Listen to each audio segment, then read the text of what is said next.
Hello students, in our previous lecture just now we had seen that the organisms which belongs to kingdom Monera,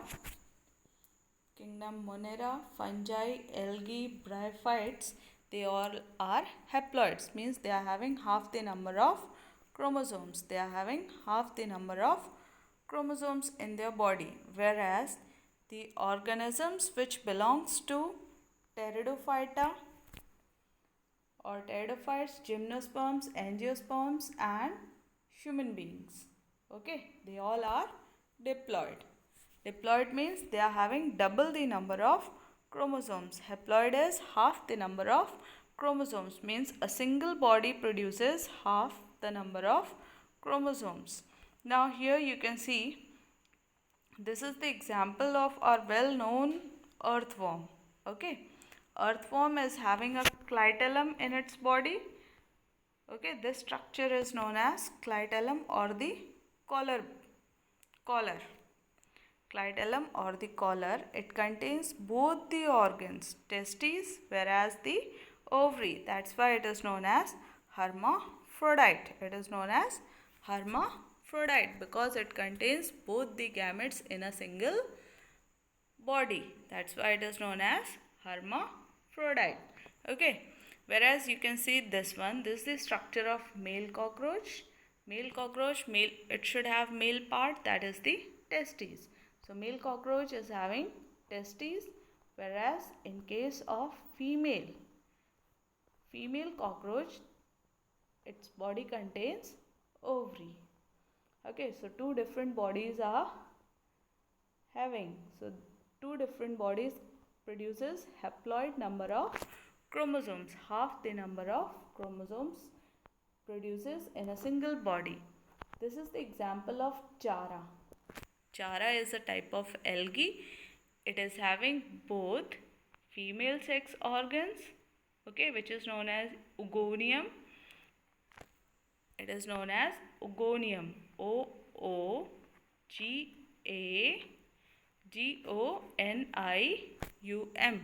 It is known as oogonium. OOGONIUM.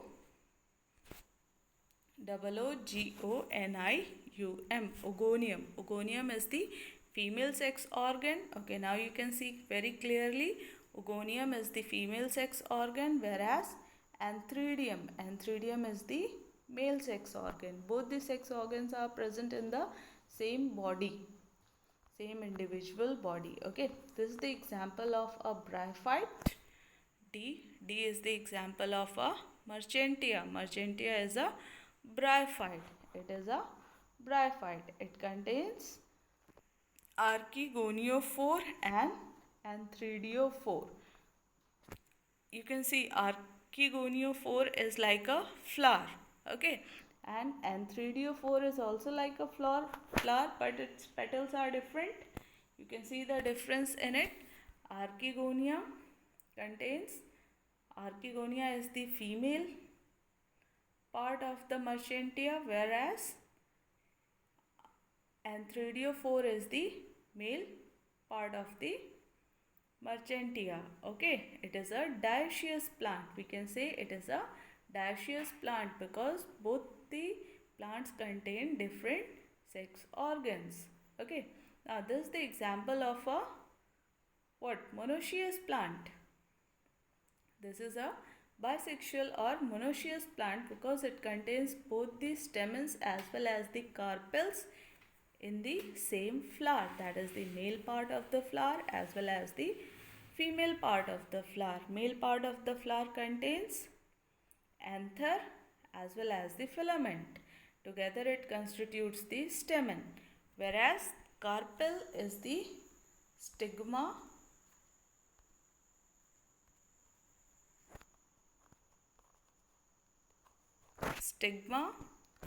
style and ovary, and together it is known as carpel, stamen and carpel. So this is the example of a monoecious plant. Monoecious plant contains both the gametes in a single flower, whereas dioecious contains different organs in a different flower.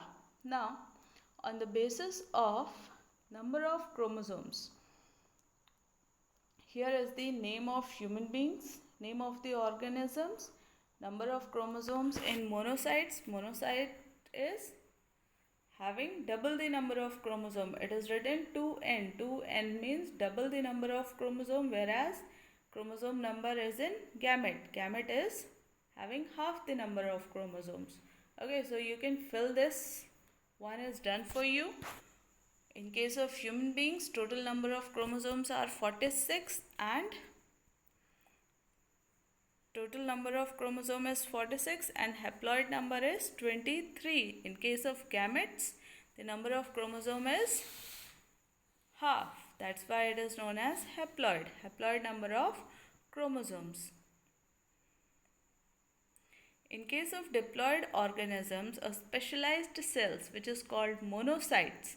Okay, monocytes are the gamete mother cell. It undergoes meiosis. Meiosis is the process of reduction, reductional division. We know that meiosis is reductional division, whereas mitosis is equational division. In case of diploid organisms, the gamete should contain half the number of chromosomes. That's why meiosis process takes place. Okay, so our second phase or second event of pre-fertilization event is the gamete transfer. In case of gamete transfer, it can be done physically, okay, physically by the fusion, and that is known as fertilization. When male gamete as well as the female gamete combine together, then fertilization or the fusion takes place. In majority of the organisms, we have to remember that majority of the organisms, male gamete is motile and the female gamete is stationary. Female gamete does not move, whereas male gamete moves from one place to another.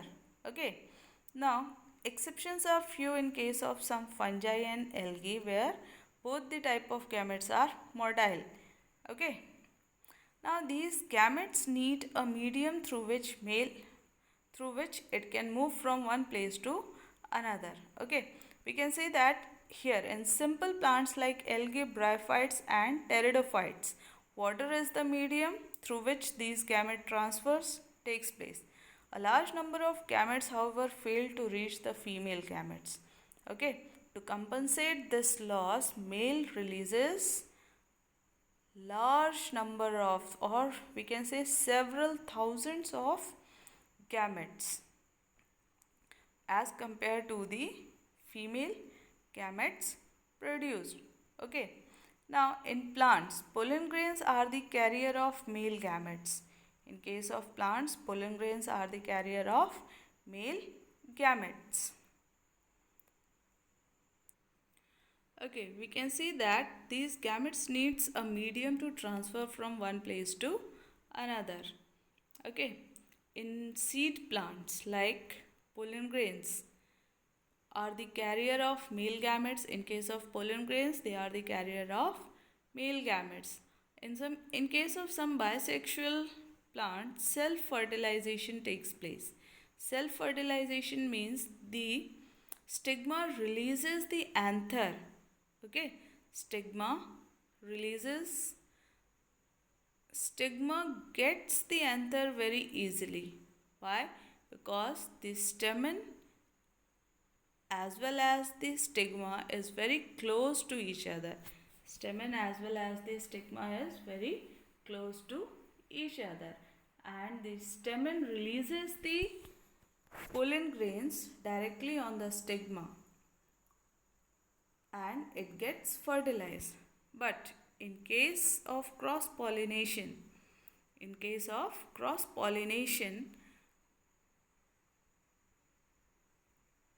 plants need some medium to transfer the pollen grains. Okay, they need some medium to transfer the pollen grains.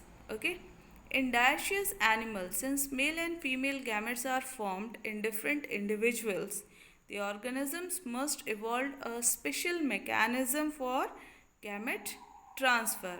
Now, successful transfer and coming together of gamete is essential for most critical events in sexual reproduction.